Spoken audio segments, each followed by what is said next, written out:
Okay. ഇന്ന് രണ്ടാമത്തെ ക്ലാസ്സാണ് അമേരിക്കൻ റവല്യൂഷൻ്റെ.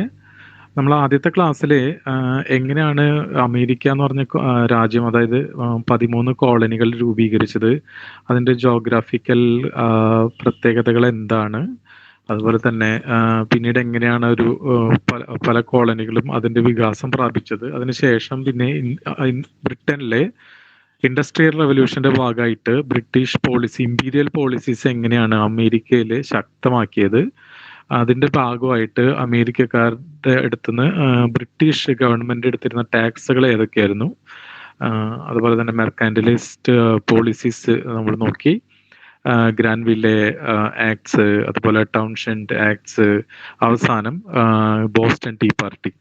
അതായത് ബ്രിട്ടീഷ് ഈസ്റ്റ് ഇന്ത്യ കമ്പനിക്ക് ചെയ്ത ഫേവർ, ഈവൻ വില കുറവാണെങ്കിലും കൂടി തേയിലയ്ക്ക്, അമേരിക്കയിൽ വരുന്ന തേയിലയ്ക്ക് മറ്റുള്ള രാജ്യങ്ങളിലെ തേയിലയേക്കാൾ വില കുറവാണെങ്കിലും കൂടി ടൗൺഷെൻഡ് ആക്ട് എടുത്തു മാറ്റാത്തത് കൊണ്ടും, അതേപോലെ തന്നെ അമേരിക്ക എന്ന് പറഞ്ഞ ഒരു ഫ്രീ ട്രേഡ് എക്കണോമി ും ഈ ബ്രിട്ടീഷ് മൊണോപ്പൊളി ഉള്ള ഈസ്റ്റ് ഇന്ത്യ കമ്പനിയോട് ഉള്ള ദേഷ്യവും കാരണം ഇവർക്ക് ഈ പറഞ്ഞ ടീ ആക്ടിനോട് വളരെ വയലന്റ് ആയിട്ട് പ്രതികരിക്കുകയും ബോസ്റ്റണിൽ ഇറങ്ങിയ ഒരു കപ്പലിൽ ഇവർ കയറിയിട്ട് ആ തേയിലകൾ മുഴുവൻ കടലിലേക്ക് വലിച്ചെറിയുകയും ചെയ്തു. ഓക്കെ. അതിനുശേഷം നമ്മൾ ബ്രിട്ടീഷ് പാർലമെന്റിന്റെ വളരെ സ്ട്രിക്റ്റ് ആയിട്ടുള്ള പോളിസീസ് നമ്മൾ കണ്ടു. പ്രത്യേകിച്ച് അന്നത്തെ പ്രധാനമന്ത്രിയായിരുന്ന ലോർഡ് നോർത്തിന്റെ പോളിസീസ് വളരെ റിയാക്റ്റീവ് ആയിട്ടുള്ള പോളിസീസ് അമേരിക്കൻ കോളനിയിൽ വലിയ ഡിസ്കണ്ടന്റ് ഉണ്ടാക്കി. പ്രത്യേകിച്ച് ബോസ്റ്റൺ പോർട്ട് അടച്ചിട്ടു. അതേപോലെ തന്നെ മസാച്യുസെറ്റ്സിലെ ഗവൺമെന്റ്, അത് ഒരു തെരഞ്ഞെടുത്ത കോളനി ഗവൺമെന്റ് ആയിരുന്നു, അതിനെ പിരിച്ചുവിട്ടിട്ട് ബ്രിട്ടീഷ് അധീനതയിലുള്ള ഒരു ഗവർണറുടെ കയ്യിൽ ഭരണം കൊടുത്തു. ആ രീതിയിലുള്ള പല തരത്തിലുള്ള ആക്ടുകളും ലോർഡ് നോർത്ത് പാസ്സാക്കുകയുണ്ടായി. ഇതിനൊക്കെ എന്താ പറയാ, ഇതിനൊക്കെ പകരമായിട്ട് ഒരു കളക്റ്റീവായിട്ട് ഇതിനൊക്കെ എങ്ങനെ നേരിടണം എന്ന് കോളനികൾ ചിന്തിച്ചു. അങ്ങനെ 13 കോളനികളും കൂടി ഒരുമിച്ച് ചേർന്ന്, ആക്ച്വലി ജോർജിയ ഇല്ല, എക്സെപ്റ്റ് ജോർജിയ, 12 കോളനികളും കൂടിയിട്ട് ഫിലാഡൽഫിയയിൽ 1774 ഒരു മീറ്റിംഗ് കൂടി. അതാണ് ഫസ്റ്റ് കോണ്ടിനെന്റൽ കോൺഗ്രസ്. ഈ കോണ്ടിനെന്റൽ കോൺഗ്രസ് എന്ന് പറഞ്ഞാൽ ആക്ച്വലി അതൊരു പിന്നീട് അതിൻ്റെ ഒരു കോൺസ്റ്റിറ്റ്യൂഷൻ സഭയായിട്ടും പിന്നീട് അതിൻ്റെ പാർലമെന്റ് ആയിട്ടും, അതായത് അമേരിക്കയുടെ പാർലമെന്റുമായിട്ടും വികാസം പ്രാപിക്കുന്ന ഒരു ബോഡിയുടെ ഫസ്റ്റ് സ്റ്റെപ്പാണ്, ഒരു ആദ്യത്തെ രൂപം എന്ന് വേണമെങ്കിൽ നമുക്ക് പറയാം, ഫസ്റ്റ് കോണ്ടിനെന്റൽ കോൺഗ്രസ്. ഇത് ആക്ച്വലി ഇതിന്റെ ബാക്ക്ഗ്രൗണ്ട് എന്ന് പറഞ്ഞു കഴിഞ്ഞാൽ ഞാൻ നേരത്തെ പറഞ്ഞ ഇൻടോളറബിൾ ആക്ടും ബോസ്റ്റൺ ടീ പാർട്ടിയാണ്. അതുവരെ ഈവൻ അത് ആക്ച്വലി മസാച്യുസെറ്റ്സ് എന്ന് പറഞ്ഞ ഒരു കോളനീനെ മാത്രം ബാധിക്കുന്ന ഒരു വിഷയമാണ് ഒരു വലിയൊരു അളവിൽ നോക്കി കഴിഞ്ഞാൽ. പക്ഷെ മറ്റുള്ള എല്ലാ കോളനികൾക്കും മനസ്സിലായി ഈ രീതിയിലാണ് ബ്രിട്ടന്റെ റിയാക്റ്റീവ് പോളിസി എങ്കിൽ അത് വലിയ പ്രശ്നത്തിലേക്ക് കോളനികളെ മാറ്റും എന്നുള്ളതുകൊണ്ട് ഈ 13 കോളനികൾ ഒരുമിച്ച് ചേർന്നു. എന്തുകൊണ്ടാണ് ഈ 13 കോളനികൾ ഒരുമിച്ച് ചേർന്നതെന്ന് ഞാൻ മുന്നേ പറഞ്ഞിട്ടുണ്ട്. അതായത് ആ പരിസരത്ത്, അമേരിക്കൻ ഭൂഖണ്ഡത്തിന്റെ പരിസരത്ത്, ഈവൻ ക്യൂബക്ക് ബ്രിട്ടീഷ് കോളനി ആയിരുന്നു, അവരിതിൽ ചേർന്നില്ല. മാത്രമല്ല ബ്രിട്ടനോട് വളരെയധികം ലോയൽറ്റി പുലർത്തുകയും ചെയ്തു. ഇതിനു ശേഷം, അമേരിക്കൻ റവല്യൂഷന് ശേഷം പലതരത്തിലുള്ള ഐലൻഡുകൾ അവിടെ എടുത്തിട്ടുണ്ട്. അവർ ഒരുമിച്ച് കൂടിയില്ല. കാരണം എന്താ വെച്ച് കഴിഞ്ഞാൽ അവരുടേതായിട്ടുള്ള പ്രശ്നങ്ങൾ അവർക്കുണ്ട്. ഉദാഹരണത്തിന് ഇപ്പോൾ ഒരു ഐലൻഡ് നേഷൻ ആണെങ്കിൽ ബ്രിട്ടൻ ഒരു ഗ്ലോബൽ സൂപ്പർ പവറാണ് നേവിയിൽ. അപ്പൊ വലിയൊരു നേവൽ പവറിനെതിരെ ഒരു ഐലൻഡ് സമരത്തിന് പോയി കഴിഞ്ഞാൽ വലിയ പ്രശ്നങ്ങൾ അവർക്ക് ഉണ്ടാവും. അമേരിക്കൻ ഈ 13 കോളനികൾ എന്ന് പറഞ്ഞു കഴിഞ്ഞാൽ മെയിൻലാൻഡിൽ കിടക്കുന്നതാണ്. അപ്പോൾ ഈ ജോഗ്രഫിക്കൽ ഫീച്ചർ അവർക്ക് ഒരു പ്രത്യേകതയാണ്. അതുപോലെ തന്നെ എക്കണോമിക്കൽ ഫീച്ചേഴ്സ് അതിന്റെ ഒരു പ്രത്യേകതയാണ്. അങ്ങനെ ഈ 13 കോളനികളാണ് തൽക്കാലം. ഈവൻ അതിൽ ജോർജിയ ഇല്ല, ജസ്റ്റ് പറയാണ്, പിന്നീട് ജോർജിയ വരുന്നുള്ളതുകൊണ്ട് ഈ 13 കോളനികളാണ് ബ്രിട്ടനെതിരെയുള്ള വളരെ ശക്തമായ നിലപാടെടുക്കുകയും അവർ ഒരുമിച്ച് കൂടി യുണൈറ്റഡ് സ്റ്റേറ്റ്സ്, ഈ 13 സ്റ്റേറ്റുകൾ ഒരുമിച്ച് കൂടി ഒരു യുണൈറ്റഡ് സ്റ്റേറ്റ്സ് രൂപീകരിക്കുകയും ചെയ്തത്. ഓക്കെ. ഒന്നാം കോൺഗ്രസിന്റെ വളരെ പ്രധാനപ്പെട്ട ഒന്ന് കാര്യം, അവർ ഇന്റേണൽ ഓട്ടോണമിയാണ് ചോദിച്ചത്. മീൻസ് ഇൻഡിപെൻഡൻസ്, അവർക്ക് സ്വയമായിട്ട് ഒരു രാജ്യമാവണമെന്നോ അല്ലെങ്കിൽ ബ്രിട്ടന്റെ കംപ്ലീറ്റ് സെപ്പറേഷൻ വേണമെന്നോ ഒന്നാം കോണ്ടിനെന്റൽ കോൺഗ്രസ്സിൽ അവരൊരു ആവശ്യമേ ആയിരുന്നില്ല. അവർ പറഞ്ഞത് കംപ്ലീറ്റ് ഇന്റേണൽ ഓട്ടോണമി, സ്വന്തം ഞങ്ങളുടെ നാട്ടിൽ നടക്കുന്ന ഇന്റേണൽ ആയിട്ടുള്ള കാര്യങ്ങൾ തീരുമാനിക്കാനുള്ള പൂർണ്ണ അവകാശം ഞങ്ങൾക്ക് വേണം എന്നുള്ളതാണ്. അതേപോലെ തന്നെ ഈ ബ്രിട്ടീഷ് മോണോപ്പൊളി പോളിസി, അതേപോലെ തന്നെ ബ്രിട്ടന്റെ ചരക്കുകൾ മാത്രം അവിടെ ഇറക്കുക, ഇത്തരത്തിലുള്ള സംഭവങ്ങൾ, അതുപോലെ ബോയ്ക്കോട്ട് ചെയ്യുക, ബ്രിട്ടൻ പ്രൊഡക്റ്റുകൾ കംപ്ലീറ്റ് ബോയ്ക്കോട്ട് ചെയ്യാനുള്ള ഒരു ആഹ്വാനവും ഫസ്റ്റ് കോണ്ടിനെന്റൽ കോൺഗ്രസിൽ ഉണ്ടായിരുന്നു. അതുകൂടാതെ ഇവര് ഒരു പെറ്റീഷനും കിങ് ജോർജ് III അയച്ചു കൊടുക്കുന്നുണ്ട്. ഇത് ഒലിവ് ബ്രാഞ്ച് പെറ്റീഷൻ അല്ല കേട്ടോ, അത് പ്രത്യേകിച്ച് മനസ്സിലാക്കണം. ഇത് ജസ്റ്റ് ഒരു പെറ്റീഷൻ അയക്കുന്നുണ്ട്.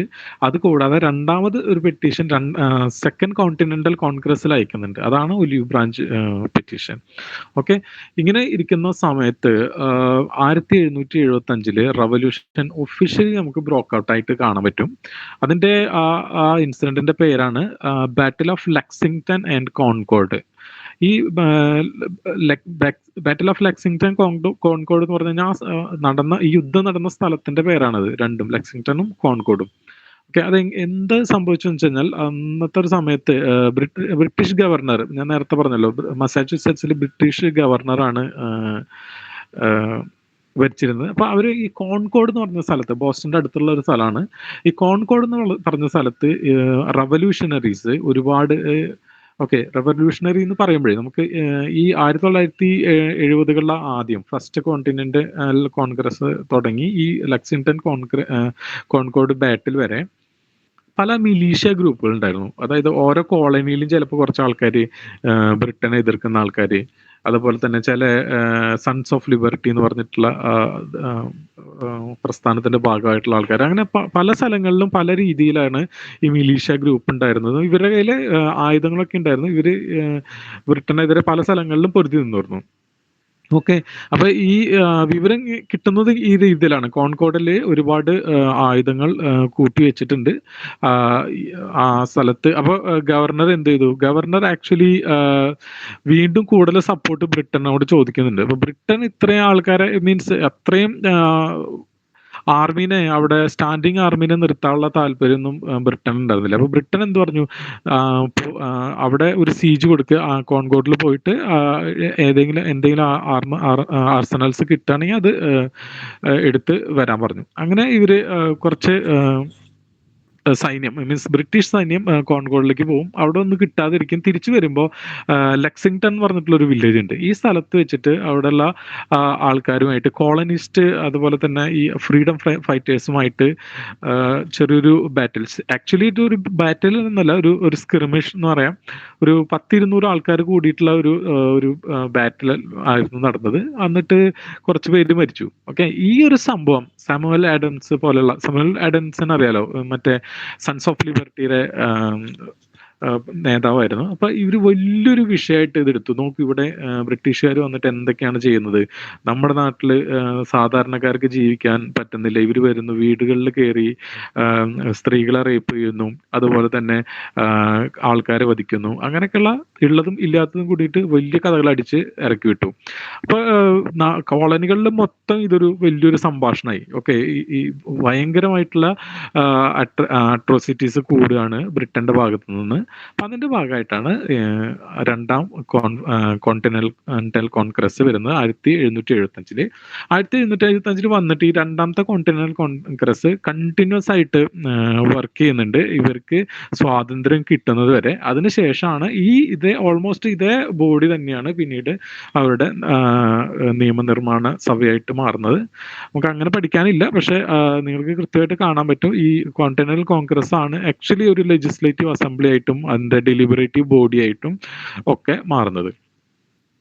മെയ് 10, 1775 ഫിലാഡൽഫിയയിലാണ്. ഈ സമയത്ത് രണ്ടാമത്തെ കോണ്ടിനെന്റൽ കോൺഗ്രസ് ആയപ്പോൾ ജോർജിയയും കൂടി പാർട്ടാവുന്നുണ്ട്. അപ്പോൾ 13 കോളനികളും ഉണ്ടാവുന്നുണ്ട്. അപ്പോൾ ഏറ്റവും പ്രധാനപ്പെട്ട കുറച്ച് കാര്യങ്ങൾ കോണ്ടിനെന്റൽ കോൺഗ്രസിൽ ചെയ്യുന്നുണ്ട്. Formation of continental army. ഞാൻ നേരത്തെ പറഞ്ഞല്ലോ, കുറെ മിലീഷ്യ ഗ്രൂപ്പുകളാണ് ബ്രിട്ടന്റെ സൈന്യത്തിനെതിരെ യുദ്ധം ചെയ്തിരുന്നത്. ആ മിലീഷ്യ ഗ്രൂപ്പുകൾക്ക് പകരം ഇവര് ഒരു ആക്ച്വൽ ഒരു സൈന്യത്തിനെ തന്നെ, ഒരു സ്റ്റാൻഡിങ് ആർമീനെ തന്നെ ഉണ്ടാക്കാൻ കോണ്ടിനെന്റൽ കോൺഗ്രസ് തീരുമാനിച്ചു. അങ്ങനെ ജോർജ് വാഷിങ്ടനെ അതിന്റെ കമാൻഡർ ഇൻ ചീഫായിട്ട് തെരഞ്ഞെടുത്തു. ഇത് വളരെ പ്രധാനപ്പെട്ടതാണ് കോണ്ടിനെന്റൽ കോൺഗ്രസ്സിൽ.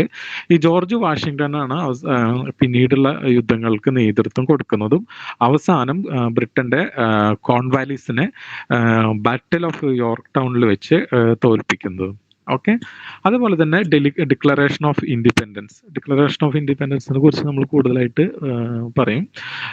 ഇതില് ജൂലൈ 4 1776, അതായത് മെയ് 10 1775 സ്റ്റാർട്ട് ചെയ്യുന്നത്. നെക്സ്റ്റ് വർഷം July 4 declaration of independence accept ചെയ്തു.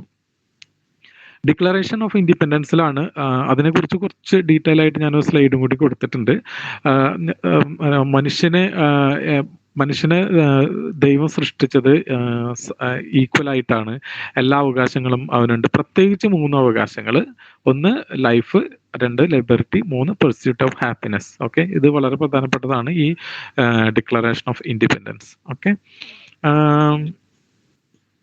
പിന്നെ അതുപോലെ തന്നെ ഈ ബോഡി മറ്റ് രാജ്യങ്ങളുമായിട്ട് ബ്രിട്ടന് ഇഷ്ടംപോലെ ശത്രുക്കളുണ്ട്. ഉദാഹരണത്തിന് ഫ്രാൻസ്, സ്പെയിൻ, അങ്ങനെയുള്ള എല്ലാവരും ശത്രുക്കൾ. യൂറോപ്പിൽ അറിയാലോ, അവർ അങ്ങോട്ടും ഇങ്ങോട്ടും ഭയങ്കര യുദ്ധങ്ങളും കാര്യങ്ങളൊക്കെയാണ്. അപ്പോൾ മറ്റുള്ള രാജ്യങ്ങളുടെ പിന്തുണ കിട്ടാൻ വേണ്ടിയിട്ടും ഈ ഇതിലെ എന്താ പറയുക, കോണ്ടിനെന്റൽ കോൺഗ്രസിലെ വ്യക്തികൾ ശ്രമിച്ചു. പ്രത്യേകിച്ച് ബെഞ്ചമിൻ ഫ്രാങ്ക്ലിൻ ആണ് ഇതിൽ കൂടുതലായിട്ട് മറ്റ് രാജ്യങ്ങളുടെ സപ്പോർട്ട് കിട്ടാൻ വേണ്ടി നോക്കിയത്. അതിനെക്കുറിച്ച് നമുക്ക് ഡീറ്റെയിൽ ആയിട്ട് പിന്നെ പറയാം. അടുത്തൊരു കാര്യമാണ് ഒലിവ് ബ്രാഞ്ച് പെറ്റീഷൻ. അവസാനമായിട്ട്, അതായത് ഇനി അവസാനം യുദ്ധമാണ്, പക്ഷെ എന്നാലും കൂടി ഇനി ഇവർ ഭരിക്കുന്ന മൊണാർക്കിനോട്, പക്ഷെ ഇത്തവണ ചോദിക്കുന്നത് ഇന്റേണൽ ഓട്ടോണമി അല്ല, കംപ്ലീറ്റ് ഇൻഡിപെൻഡൻസ് ആണ്.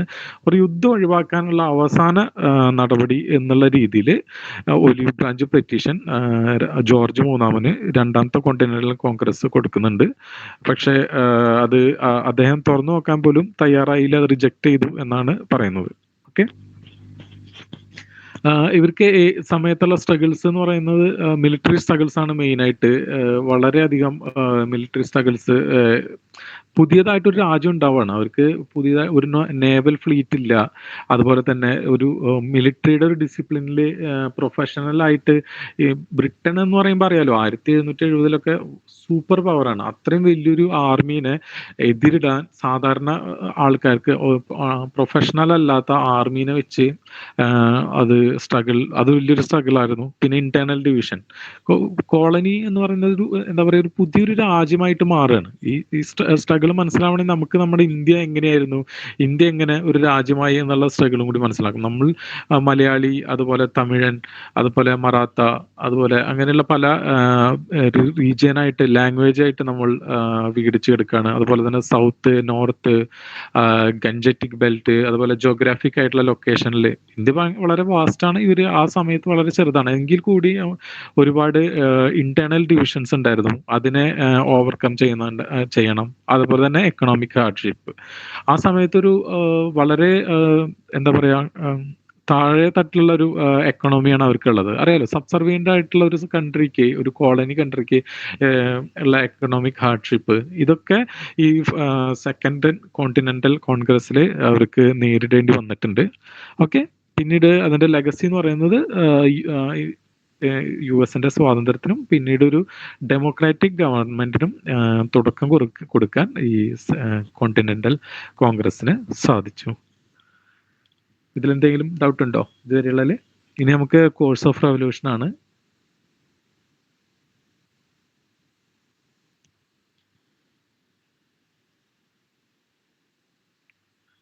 ഓക്കെ, സോ നമുക്ക് ജസ്റ്റ് ഒന്ന് കോഴ്സ് ഓഫ് റെവല്യൂഷൻ നോക്കാം. അത് അത്ര പ്രധാനപ്പെട്ട ഒരു സംഭവമല്ല. നിങ്ങൾ പഠിക്കേണ്ടതൊന്നുമില്ല. ഈ ബാറ്റിലുകളുടെ സമയം ഇതൊന്നും നിങ്ങൾ പഠിക്കേണ്ടതില്ല. ഞാൻ എങ്ങനെയാണ് ഈ റവല്യൂഷൻ നടന്നത്, കാരണം എന്ന് വെച്ചാൽ നമ്മൾ പുസ്തകങ്ങളിലൊക്കെ നോക്കുമ്പോൾ ജസ്റ്റ് റവല്യൂഷൻ നടന്നു, അതിനുശേഷം 1753 പാരീസ് ഉടമ്പടി ഒപ്പുവെച്ചു എന്ന് മാത്രമേ ഉള്ളൂ. പക്ഷെ എങ്ങനെയാണ് ഇവർ ഒന്ന് ആലോചിച്ച് നോക്കുക, അത്രയും വലിയൊരു സൂപ്പർ പവർ ആയിട്ടുള്ള ഒരു രാജ്യത്തിനെതിരെ ഇവരെങ്ങനെ ഈ ഇത്രയും മുമ്പ് വളരെ ഏറ്റവും ആദ്യം കിട്ടുന്നത് അമേരിക്കയ്ക്കല്ല, ആ സമയത്ത് എങ്ങനെ ബ്രിട്ടനെ മലർത്തിയടിക്കാൻ ഇവർക്ക് സാധിച്ചു എന്നുള്ളത് ജസ്റ്റ് ഒരു അണ്ടർസ്റ്റാൻഡിങ്ങിന് വേണ്ടിയിട്ടാണ്. ഇത് നിങ്ങൾക്ക് പഠിക്കാനുള്ളതല്ല. ഓക്കെ. പല സ്ഥലങ്ങളിലും യുദ്ധങ്ങൾ ഉണ്ടാവുന്നുണ്ട്. ഫസ്റ്റ് ഒരു യുദ്ധം ഇവർ ജയിക്കുന്ന ഒരു യുദ്ധമാണ് ബാറ്റിൽ ഓഫ് ബങ്കർ ഹിൽ എന്ന് പറഞ്ഞിട്ട്. ഈ ബാറ്റിൽ ഓഫ് ബങ്കർ ഹില്ലിൽ അമേരിക്ക വിജയിച്ചു. ആ സമയം വരെ ഞാൻ നേരത്തെ പറഞ്ഞല്ലോ, സെക്കൻഡ് കോണ്ടിനെന്റൽ കോൺഗ്രസ് വളരെ സിവിയർ ആയിട്ട് ട്രൈ ചെയ്യുന്നുണ്ട് മറ്റുള്ള സ്ഥലങ്ങളിലെ മറ്റുള്ള രാജ്യങ്ങളുടെ സപ്പോർട്ട് കിട്ടാൻ വേണ്ടിയിട്ട്. ഉദാഹരണത്തിന് ഏറ്റവും പ്രധാനപ്പെട്ട ഒരു സംഭവമാണ് ഫ്രാൻസ്, സ്പെയിൻ. ഇവരൊക്കെ അവിടെ തന്നെയുള്ള ആൾക്കാരാണ്. അവിടെ തന്നെ അവരെ സ്റ്റാൻഡിങ് ആർമി ഉണ്ട്. ഞാൻ ഫസ്റ്റത്തെ ക്ലാസ്സിലെ കാണിച്ചു തന്നല്ലോ, ഫ്രാൻസിന്റെ കോളനി, അത്രയും വലിയൊരു കോളനി അപ്പുറത്ത് കിടക്കുകയാണ്. അപ്പൊ അവരുടെ എന്താ പറയാ, സ്റ്റാൻഡിങ് ആർമി അവിടെ ഉണ്ട്. അതുപോലെ തന്നെ ഇവർക്ക് ഫ്ലീറ്റുകൾ, നേവൽ ഫ്ലീറ്റുകൾ ഉണ്ട്. ഇതൊക്കെ ഉണ്ടെങ്കിൽ കൂടി ഇവരാരും ആക്ച്വലി യുദ്ധത്തിന് അമേരിക്കക്ക് സപ്പോർട്ട് ചെയ്യണ്ടായില്ല. അതിന്റെ കാരണം ഇതാണ്, ഇവർക്ക് ആർക്കും യാതൊരു പ്രതീക്ഷയില്ല ഈ അമേരിക്ക ഈ യുദ്ധത്തിൽ വിജയിക്കുന്നു. അതുകൊണ്ട് തന്നെ ഇവരാരും യാതൊരുവിധ സപ്പോർട്ടും ആദ്യത്തെ തരത്തിൽ ചെയ്തില്ല. പിന്നീട് ഞാൻ നേരത്തെ പറഞ്ഞ ബാറ്റിൽ ഓഫ് ബങ്കർ ഹില്ലിൽ അതിൽ അമേരിക്ക വിജയിച്ചു. അതിനുശേഷം ബാറ്റിൽ ഓഫ് ലോങ് ഐലൻഡ് എന്ന് പറഞ്ഞിട്ട് ഒരു യുദ്ധമുണ്ട്. അത് ന്യൂയോർക്കാണ് ഈ ലോങ് ഐലൻഡ്. അവിടെ ബ്രിട്ടീഷുകാർ വിജയിക്കുകയാണ് ചെയ്യുന്നത്. അതിനുശേഷം 1977 ബാറ്റിൽ ഓഫ് സെറഗോട്ട എന്ന് പറഞ്ഞിട്ടുള്ള ഒരു ബാറ്റിൽ നടക്കുന്നുണ്ട്. സരട്ടോഗയിലാണ് ഈ ബാറ്റിൽ നടക്കുന്നത്. Battle of Saratoga. Battle of സരട്ടോഗയില് കോളനിയുടെ ആർമി വിജയിച്ചു. ഈ സമയത്താണ് മറ്റുള്ള ആൾക്കാർക്ക്, മീൻസ് പ്രത്യേകിച്ച് സ്പെയിൻ പോലെയുള്ള ഫ്രാൻസ് പോലെയുള്ള രാജ്യങ്ങൾക്ക് തോന്നിയത്, ഓക്കെ, ഇവര് ഇത്രയും അതായത് 1775 തുടങ്ങിയതാണ് ലെക്സിംഗ്ടൺ കോൺകോർഡ് മുതൽ. ഇപ്പൊ 75, 76, 77 വരെയും ഇവർ സർവൈവ് ചെയ്യുന്നത് മാത്രമല്ല, പല സ്ഥലങ്ങളിലും ബ്രിട്ടീഷിന് വളരെയധികം ഹ്യൂമിലിയേറ്റിംഗ് ആയിട്ട് തോൽപ്പിക്കുന്നുണ്ട്. ഇത് കണ്ടപ്പോ, മെയിൻലി ഈ സരട്ടോഗ കണ്ടപ്പോ ഒരു സപ്പോർട്ട് ചെയ്ത് കൊടുക്കാം, ഒരു ലെറ്റ്സ് ട്രൈ, ഒരു ഹെൽപ്പ് ചെയ്ത് കൊടുക്കാം, ചിലപ്പോൾ ഇവർക്ക് അതിന് സാധിച്ചെങ്കിലോ. അങ്ങനെ ആക്ച്വലി വലിയൊരു വിഡ്ഢിത്തമാണ് ലൂയി 16 ഫ്രഞ്ച് ചക്രവർത്തി ആ സമയത്ത് ചെയ്യുന്നത്. ഈ ഒരു സംഭവം കൊണ്ട് തന്നെയാണ് ആക്ച്വലി അവിടെ ഫ്രഞ്ച് റവല്യൂഷൻ ഉണ്ടാവുന്നത്. മീൻസ് ഇത് ഒരൊറ്റ കാരണമല്ല, പക്ഷെ അതിന് വലിയൊരു ഘടകമാണ്. ഫ്രാൻസ് എന്ത് ചെയ്തു എന്ന് വെച്ച് കഴിഞ്ഞാൽ, ഒരു ജനറൽ ഉണ്ട് ലിഫയത്തിന്റെ നേതൃത്വത്തിൽ ഒരു 10,000 ആർമിനെ കോളനിയിലേക്ക് വിട്ടു. ഓക്കെ. അതിനുശേഷം പിന്നീട് 10,000 കൂടി ചില സമയത്ത് 40,000 വരെ ആൾക്കാരെ ആർമീനെ ഫ്രാൻസ് അമേരിക്കനെ സപ്പോർട്ട് ചെയ്യാൻ വിടുന്നുണ്ട്. എന്താണ് ഫ്രാൻസിന്റെ മോട്ടീവ് എന്നുള്ളത് നമുക്ക് മുന്നേ അറിയാം. 7 years വാർ കഴിഞ്ഞ് അത് ഓൾറെഡി ഒരു ഹ്യൂമിലിയേറ്റിംഗ് ഡിഫീറ്റ് കഴിഞ്ഞിരിക്കുകയാണ് ഫ്രാൻസ്. എപ്പോഴെങ്കിലും ബ്രിട്ടനൊരു പണി കൊടുക്കാൻ നോക്കിയിരിക്കുകയായിരുന്നു ഫ്രാൻസ്. അപ്പൊ ആ ഒരു ചാൻസ് ആണ് അവർക്ക് കിട്ടിയത്. അതുപോലെ തന്നെ ഒരുപാട് ടെറിട്ടറീസ് അവരുടെ നഷ്ടപ്പെട്ടിട്ടുണ്ടായിരുന്നു. അതിൽ ഏറ്റവും വലിയ ഉദാഹരണമാണ് നമ്മുടെ നാട്ടിലെ വാൻഡിവാഷ് യുദ്ധം കഴിഞ്ഞതിന് ശേഷം ഫ്രാൻസ് ജസ്റ്റ് അവിടെ ഒരു മെർച്ചന്റ് ആയിട്ട് മാത്രം ഒതുങ്ങി അവരുടെ എല്ലാ ടെറിട്ടറിയും അതിനെ എന്താ പറയുക, ഫോർട്ടിഫൈ ചെയ്യാനുള്ള എല്ലാ അവകാശങ്ങളും അവർക്ക് നഷ്ടപ്പെട്ടു. അപ്പോൾ ആക്ച്വലി ഇന്ത്യ അവരുടെ കയ്യിൽ നിന്ന് നഷ്ടപ്പെട്ട തന്നെ ഈ 7 years വാറാണ്. നമ്മൾ തേർഡ് കർണാട്ടിക് വാർ എന്ന് പഠിക്കുന്നത് ഈ 7 years വാറാണ് വാൻഡിവാഷിലുള്ളത്. അപ്പൊ ഇന്ത്യ പോലുള്ള വലിയൊരു കോളനി നഷ്ടപ്പെട്ടു. മീൻസ് സ്ഥാപിക്കാൻ പറ്റുമായിരുന്ന ഒരു ചാൻസ് അവർ ഇല്ലാതാക്കി.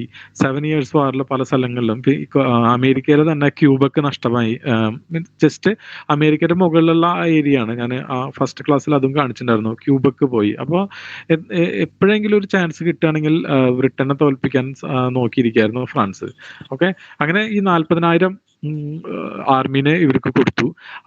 ഇതുകൊണ്ടല്ല, ഏറ്റവും പ്രധാനപ്പെട്ട ഒരു സംഭവം എന്താ വെച്ച് കഴിഞ്ഞാൽ ഇവർക്ക് അമേരിക്കയുടെ ഏറ്റവും വലിയ പ്രശ്നം എന്ന് വെച്ചാൽ ഈ സപ്ലൈ ലൈൻ കട്ട് ചെയ്യുന്നില്ല, ചെയ്യാനാണ് ഇവർക്ക് ഫ്രാൻസിന്റെ സഹായം ആവശ്യമുള്ളത്.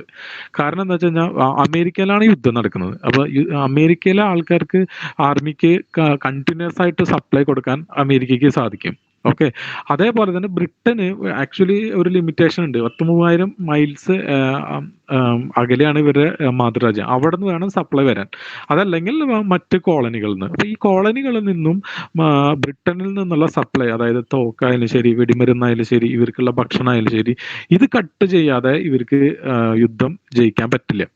ഇതിലാണ് ഫ്രാൻസ് ആക്ച്വലി ഇവരെ ഹെൽപ്പ് ചെയ്തത്. അപ്പോൾ UK എന്ന് വരുന്ന കപ്പലുകൾ ഇവർക്ക് ബ്ലോക്ക് ചെയ്യാൻ പറ്റി. കോളനികളിൽ നിന്നും വരുന്ന സപ്ലൈ ലൈൻസ് ഒരു യുദ്ധത്തില് ഭയങ്കര ധൈര്യവും ഭയങ്കര എന്താ പറയാ സാമർഥ്യമൊന്നുമല്ല, ഇത്തരത്തിലുള്ള സപ്ലൈ ലൈൻസ് കട്ട് ചെയ്യലാണ് ഏറ്റവും കൂടുതൽ യുദ്ധങ്ങൾ ജയിക്കാനുള്ള സാധ്യതയുള്ളത്. ഓക്കെ. അപ്പോൾ ഇത് വളരെ വിജയകരമായിട്ട് ഫ്രാൻസിന് സപ്ലൈ ലൈൻസ് കട്ട് ചെയ്യാൻ പറ്റി. അതിനുശേഷം ആക്ച്വലി ബ്രിട്ടന്റെ തന്നെ നമ്പർ 1 കമാൻഡർ ആയിട്ടുള്ള കോൺവാലിസിനെ പറഞ്ഞു വിടുന്നുണ്ട് ഈ യുദ്ധം ജയിക്കാൻ വേണ്ടിയിട്ട്. പക്ഷെ കോൺവാലിസ് അവിടെ എത്തിയപ്പോൾ കോൺവാലിസിന് മനസ്സിലായി എന്ത് വലിയൊരു ചതിയിലാണ് താൻ വന്ന് പെട്ടിരിക്കുന്നത് എന്നുള്ളത്. കാരണം എന്താ വെച്ചാൽ, ഒന്ന് സപ്ലൈ ലൈൻ കറക്റ്റ് ആയിട്ട് കിട്ടുന്നില്ല, പിന്നെ ഫ്രാൻസ്, സ്പെയിൻ, യൂറോപ്പിൽ ഇല്ലാത്ത ആൾക്കാരൊന്നും ഇല്ല ഇവിടെ ഇങ്ങനെക്കെതിരെ യുദ്ധം ചെയ്യാൻ. അത് മാത്രമല്ല, ആ ടെറിട്ടറി ഹോസ്റ്റൈൽ ആയിട്ടുള്ള ഒരു ടെറിട്ടറിയാണ് അമേരിക്ക, അവരുടെ രാജ്യമല്ലേ. അവിടെ വന്ന് ആക്ച്വലി കുടുങ്ങാണ് ചെയ്തത് കോൺവാലിസ്. കുറച്ച് ട്രൈ ചെയ്തു യോർക്ക് ടൗണിൽ വെച്ച്, പക്ഷെ യോർക്ക് ടൗണിൽ വെച്ചിട്ട് പിന്നീട് അവസാനം കോൺവാലിസിന്റെ സൈന്യത്തിനെ വളഞ്ഞ് ജോർജ് വാഷിങ്ടണിന് മുന്നിൽ കോൺവാലിസ് കീഴടങ്ങുകയാണ് ചെയ്തത്. ആക്ച്വലി ഈ യുദ്ധം ഏകദേശം അവിടെ അവസാനിക്കുകയാണ്. ഈവൻ ടെക്നിക്കലി അത് അവസാനിക്കുന്നില്ലെങ്കിൽ കൂടി സ്വാതന്ത്ര്യം ലഭിക്കാനുള്ള തരത്തില് ബാറ്റിൽ ഓഫ് യോർക്ക് ടൗണിൽ അവസാനിക്കുകയാണ് 1781. ഈവൻ ഇതിന് ശേഷം നമുക്ക് കണക്ട് ചെയ്ത് പഠിക്കുകയാണെങ്കിൽ അറിയാൻ പറ്റും. എനിക്ക് തോന്നുന്നു 1786 മറ്റാണ് കോൺവാലിസ് ഇന്ത്യയിലേക്ക് വരുന്നത്, വാറൻ ഹേസ്റ്റിങ്ങിനും ശേഷം. അപ്പോൾ ആക്ച്വലി കോൺവാലിസിന്റെ പ്രശ്നമല്ലായിരുന്നു. കോൺവാലിസ് അദ്ദേഹത്തിന്റെ ജോലി ചെയ്തു. പക്ഷെ ഇതേപോലെ തന്നെ ഞാൻ നേരത്തെ പറഞ്ഞ സപ്ലൈ ലൈൻ ഓൺ ആക്കി നിർത്തേണ്ടത് ഗവൺമെന്റിന്റെ കുഴപ്പമാണ്. അത് ഇദ്ദേഹത്തിന്റെ കുഴപ്പം കൊണ്ടല്ല ഈ യോർക്ക് ടൗൺ തോറ്റത്. പക്ഷെ അദ്ദേഹം എന്ത് ചെയ്തെന്ന് വെച്ച് കഴിഞ്ഞാൽ, ഇദ്ദേഹം എല്ലാ സംഭവത്തിനും റിസൈൻ ചെയ്ത്, മീൻസ് അദ്ദേഹത്തിന് ഒരുപാട് വയസ്സായിരുന്നു ആ സമയത്ത്. ആള് എല്ലാ റിട്ടയർ ചെയ്ത് വീട്ടിൽ സമാധാനമായിട്ട് ഇരിക്കുമ്പോഴാണ് ഇവർക്ക് മനസ്സിലാവുന്നത്, ഓക്കെ 1783 നമ്മൾ ഇവർ സ്വാതന്ത്ര്യം കൊടുക്കുന്നുണ്ട് അമേരിക്കയ്ക്ക്. ഒന്ന് ആലോചിച്ച് നോക്കും, 1784 പിറ്റ്സ് ഇന്ത്യ ആക്ട് വരുന്നുണ്ട്. അതായത് അതുവരെ ബ്രിട്ടീഷ് റെഗുലേറ്റിംഗ് ആക്ട് 1773 വന്നെങ്കിൽ കൂടി ഇന്ത്യ നോക്കൂ, ഏറ്റവും പ്രധാനപ്പെട്ട ഒരു കോളനി ആയിരുന്നു അമേരിക്ക. അവിടെയുള്ള പരുത്തി ഉപയോഗിച്ചിട്ട്, അവിടെയുള്ള പഞ്ചസാര, മീൻസ് എന്തൊക്കെ അവിടുന്ന് കിട്ടുന്നോ അതൊക്കെ കൊണ്ടുപോയിട്ടാണ് ബ്രിട്ടൻ ഇൻഡസ്ട്രിയൽ റെവല്യൂഷൻ നടത്തിയിരുന്നത്. അതേപോലെ തന്നെ വലിയൊരു മാർക്കറ്റുമായിരുന്നു. അമേരിക്ക പെട്ടെന്ന് പോയപ്പോ പിന്നീട് ഒന്ന് ആലോചിച്ച് നോക്കും, 1783 ശേഷം തന്നെ അടുത്ത വർഷം തന്നെ പിറ്റ്സ് ഇന്ത്യ ആക്ട് ഇന്ത്യയിൽ വരികയാണ്. ആ പിറ്റ്സ് ഇന്ത്യ ആക്ട് എന്താണെന്ന് കണ്ടാൽ തന്നെ അറിയാം. നമുക്ക് 4 parliamentarians, 2 cabinet ministers, board of കൺട്രോളിൽ. അതായത് കൃത്യമായിട്ട് ഇന്ത്യയുടെ കൺട്രോൾ ആര് ഏറ്റെടുക്കുകയാണ്? ബ്രിട്ടീഷ് ഗവൺമെന്റ് ഏറ്റെടുക്കാണ് ഈസ്റ്റ് ഇന്ത്യ കമ്പനിന്ന്. കാരണം എന്താ വെച്ച് കഴിഞ്ഞാൽ, ഇനി ഈസ്റ്റ് ഇന്ത്യ കമ്പനി അങ്ങനെ ഭരിച്ച് നാശാക്കി കഴിഞ്ഞാൽ ഇവർക്ക് കോളനികൾ ഉണ്ടാവില്ല. അപ്പൊ കോളനിയുടെ കൃത്യമായ കൺട്രോള് ബ്രിട്ടീഷ് ഗവൺമെന്റ് ഏറ്റെടുക്കാണ്. അമേരിക്കൻ റെവല്യൂഷൻ നടക്കുമ്പോൾ ഉള്ള ഇമ്പാക്റ്റുകളാണ് പറയുന്നത്. അടുത്തത് പിറ്റ്സ് ഇന്ത്യ ആക്ട് വന്നതിന് ശേഷം 2 വർഷത്തിനുള്ളിൽ കോൺവാലീസിനെ കൊണ്ടുവരികയാണ് ഇന്ത്യയിലേക്ക്. കാരണം കോൺവാലീസിന് അറിയാം എന്താണ് അമേരിക്കയിൽ നടന്നതെന്നും അവിടെ എന്തൊക്കെ പ്രശ്നങ്ങളാണ്, എങ്ങനെയാണ് നാഷണലിസം വന്നതെന്നും എങ്ങനെയാണ് അവർക്ക് ആ കോളനി നഷ്ടപ്പെട്ടതെന്നും നന്നായിട്ട് കോൺവാലീസിന് അറിയാം. അതുകൊണ്ട് തന്നെ അദ്ദേഹത്തിന്റെ പോളിസീസ് മുഴുവൻ വളരെ റേസിസ്റ്റ് ആയിട്ടുള്ളതും വളരെ ഇന്ത്യക്ക് വളരെയധികം ഇന്ത്യനെ ഒരു നൂറ്റാണ്ടുകൾ പിന്നിലേക്ക് നയിക്കുന്ന രീതിയിൽ ബ്രിട്ടന് അഡ്വാൻറ്റേജ് ആയിട്ടുള്ള രീതിയിലാണ് കോൺവാലീസിന്റെ പോളിസീസ് നമുക്ക് വരുന്നത്. ഈവൻ കോൺവാലീസ് വരാൻ സമ്മതിച്ചില്ല. ബ്രിട്ടീഷ് പാർലമെന്റിലെ ലോർഡ് നോർത്താണ് ആ സമയത്ത് ഭരിച്ചിരുന്നത്. അദ്ദേഹം സോറി, ലോർഡല്ല, പിറ്റ്സ്. ഈ വില്യം പിറ്റ് അദ്ദേഹത്തിനോട് നേരിട്ട് അഭ്യർത്ഥിച്ചിട്ടും അദ്ദേഹത്തിന് വയസ്സായതുകൊണ്ടും അദ്ദേഹത്തിന് ഇതിലൊന്നും താല്പര്യമില്ലാത്തതുകൊണ്ടും ആള് വരാൻ കൂട്ടാക്കിയില്ല. അതിനുശേഷം ആ സമയത്ത് കിങ് നേരിട്ട് ചെന്ന് കിങ് വിളിപ്പിച്ച് കിങ് പറയാണ് ചെയ്തത്, രാജാവ് പറയാണ് ചെയ്തത്, ഇന്ന കാര്യം നിന്നെ ഏൽപ്പിക്കാൻ പോവാണ്, പോയിട്ട് അതേപോലെ ചെയ്യണമെന്ന്. രാജാവ് പറഞ്ഞു കഴിഞ്ഞാൽ പിന്നെ അങ്ങനെ പൊതുവെ ബ്രിട്ടനിലെ ആൾക്കാർ അതിന് നിരസിക്കാറില്ല. അദ്ദേഹം പറഞ്ഞു കഴിഞ്ഞാൽ അത് കേൾക്കാണ് പതിവ്. അങ്ങനെയാണ് അദ്ദേഹം പറയുമ്പോൾ, അങ്ങനെയാണെങ്കിൽ കൂടി അദ്ദേഹം പറഞ്ഞു, എനിക്ക് അങ്ങനെ വരികയാണെങ്കിൽ എനിക്ക് കുറച്ച് നിബന്ധനകളുണ്ട്, അത് കൂടി നിങ്ങൾ ശരിയാക്കിയിട്ട് വേണം എന്നെ വിടാൻ. അത് ചോദിച്ച ഒരു കാര്യം എന്താ വെച്ച് കഴിഞ്ഞാൽ വീറ്റോ പവറാണ്. ആദ്യം 5 എക്സിക്യൂട്ടീവ് കമ്മിറ്റിയിൽ 5 പേർക്കും വോട്ടവകാശം ഉണ്ട്. അതിൽ ഗവർണർക്ക് പ്രത്യേകിച്ച് വീറ്റോ അധികാരം ഉണ്ടായിരുന്നില്ല. കോൺവാലീസിന് വേണ്ടിയിട്ട് ആ നിയമം അമെൻഡ് ചെയ്തു. അതേപോലെ തന്നെ ബ്രിട്ടീഷ് ഈസ്റ്റ് ഇന്ത്യ കമ്പനിയുടെ കമാൻഡർ ഇൻ ചീഫ് അദ്ദേഹം ആണെന്ന് അദ്ദേഹം പറയുകയും ചെയ്തു. കാരണം he's actually an ardent military man. Okay, so just ഒരു അഡ്മിനിസ്ട്രേഷൻ അല്ല ആള് വരുന്നത്, കമാൻഡർ ഇൻ ചീഫ് ആവണമെന്ന് പറഞ്ഞു. ഈ 2 അമെൻമെന്റ് 1786 ആക്കിയിട്ടാണ് കോൺവാലീസിനെ കൊണ്ടുവരുന്നതും അത് ഇന്ത്യക്ക് വളരെയധികം ഡിസാസ്റ്റേഴ്സ് ആയിട്ട് മാറുകയും ബ്രിട്ടൻ അത് വളരെ ഫേവർ ആയിട്ട് മാറുകയും ചെയ്തത്. ഓക്കെ, ദെൻ ഇനിയിപ്പോൾ നമുക്ക് ഇത് മാത്രമേ ഉള്ളൂ, പാരീസ് ഉടമ്പടി മാത്രമേ പഠിക്കാനുള്ളൂ. എന്തെങ്കിലും ഇതുവരെ പറഞ്ഞതിൽ എന്തെങ്കിലും ഡൗട്ട്സ് ഉണ്ടോ?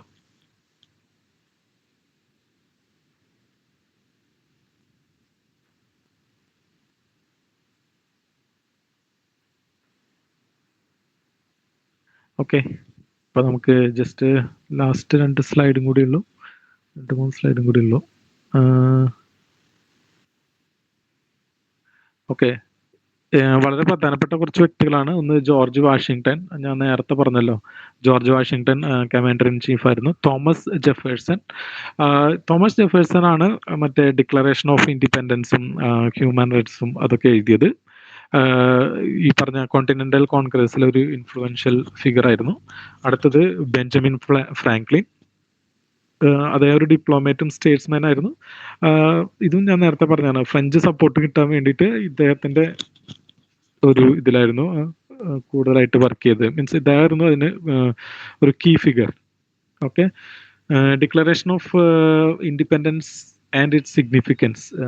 നാച്ചുറൽ റൈറ്റ്സ് ഞാൻ നേരത്തെ പറഞ്ഞ പോലെ life, liberty and the pursuit of happiness.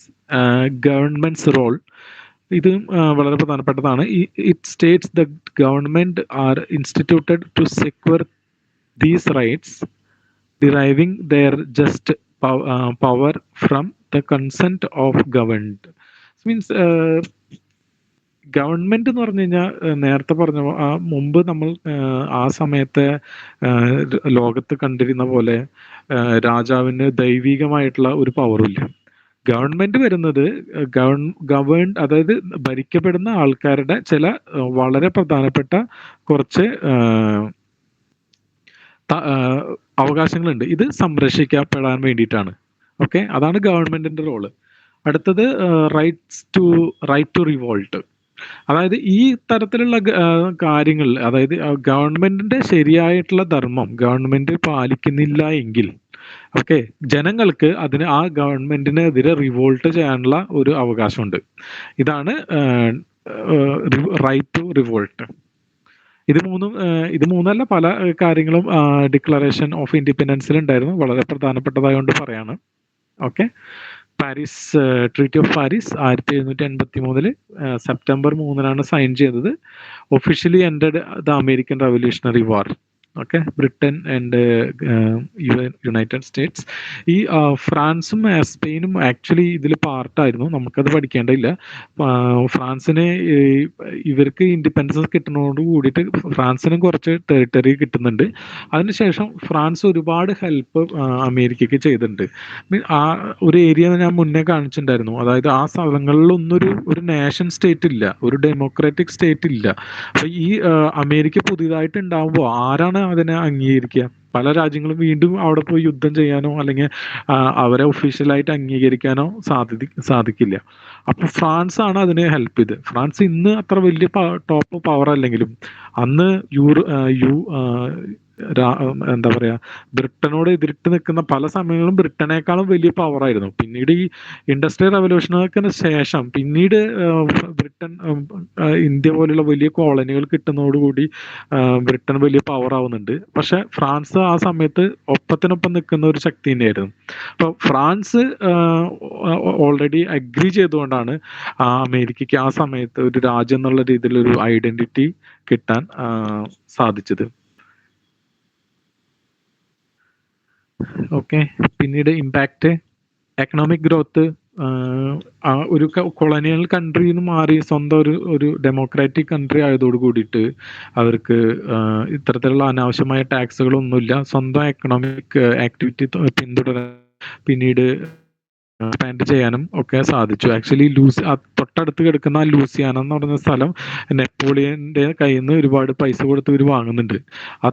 Actually ഇന്ത്യയുടെ അത്രയും വലിപ്പമുണ്ട് ആ ലൂസിയാന എന്ന് പറഞ്ഞ ഏരിയക്ക്. നെപ്പോളിയന് ഒരുപാട് പൈസയുടെ ആവശ്യം വന്നപ്പോൾ, അതായത് ഫ്രഞ്ച് റവല്യൂഷൻ കഴിഞ്ഞ് നെപ്പോളിയന്റെ കയ്യിൽ രാജ്യം എത്തിയപ്പോൾ അവിടെ ഒരുപാട് യുദ്ധങ്ങൾ നടത്തുന്നുണ്ട്. അതായത് യുദ്ധത്തിനൊക്കെ വേണ്ടിയുള്ള പൈസയ്ക്ക് വേണ്ടി എന്ത് ചെയ്തു, അമേരിക്കയ്ക്ക് ഈ സ്ഥലം കൊടുത്തു. അതിനുശേഷം ബാക്കിയുള്ള സ്ഥലങ്ങളും കുറേശ്ശെ അമേരിക്ക അത് എടുക്കുന്നുണ്ട്. അതൊന്നും നമ്മുടെ ചരിത്രത്തിൽ പഠിക്കാനുള്ളതല്ല.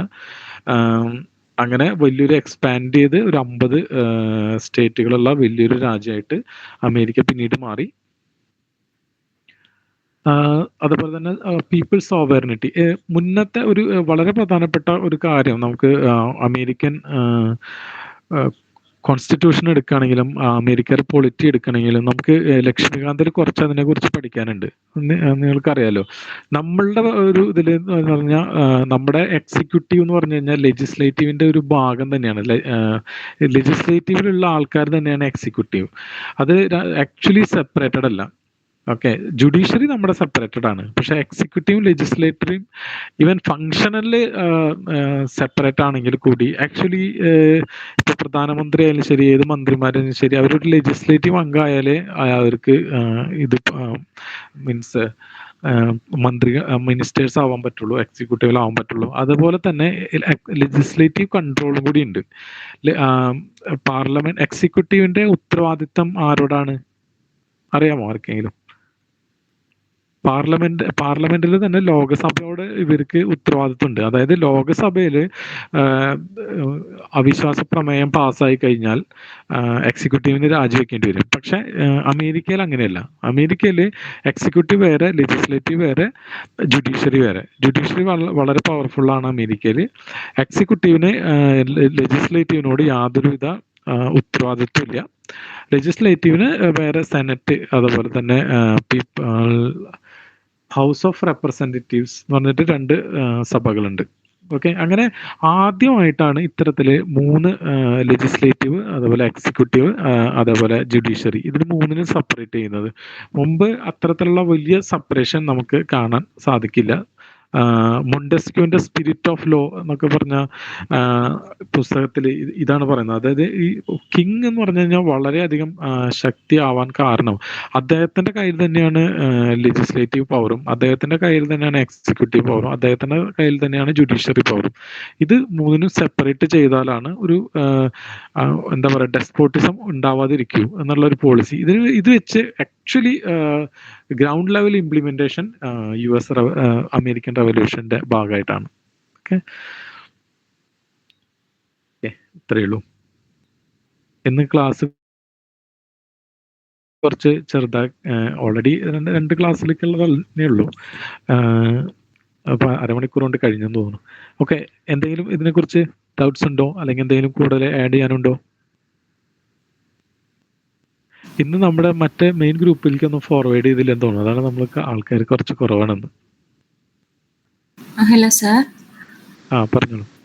അതിലൊരു ചെറിയൊരു ഡൗട്ട്. ഈ അമേരിക്കയും ബ്രിട്ടനും തമ്മിലുള്ള ഉടമ്പടിയാണല്ലോ, അപ്പൊ അതിന് ഈ പാരീസ് ഉടമ്പടി എന്നുള്ള നെയിം വരാൻ റീസൺ ഫ്രാൻസിന്റെ സപ്പോർട്ട് വന്നതുകൊണ്ടാണോ അങ്ങനെ ഒരു പേര് വരാൻ കാരണം? പാരീസിൽ തന്നെയാണ് അതിന്റെ ഉടമ്പടി. മീൻസ് രണ്ട് രാജ്യങ്ങൾ ശത്രു രാജ്യങ്ങളാണല്ലോ.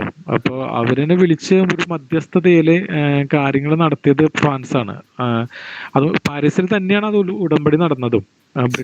ബ്രിട്ടന്റെ ഡെലിഗേറ്റ്സുകളുടെ പേരൊക്കെ ഉണ്ട്. അത് നമുക്ക് പഠിക്കേണ്ടാത്തതുകൊണ്ട് ഞാൻ റിമൂവ് ചെയ്തതാണ് സ്ലൈഡ്സിന്ന്. പ്രത്യേകിച്ച് അമേരിക്കയിൽ നിന്ന് കുറച്ച് ഡെലിഗേറ്റ്സും അതുപോലെ UK നിന്ന് കുറച്ച് ഡെലിഗേറ്റ്സും പാരീസിൽ വന്നിട്ട് അവര് തമ്മിലാണ് ഈ ഉടമ്പടി വെച്ചത്. Okay sir. ഓക്കെ, അപ്പോ ഒന്നുമില്ലെങ്കിൽ നമുക്ക് നിർത്താം.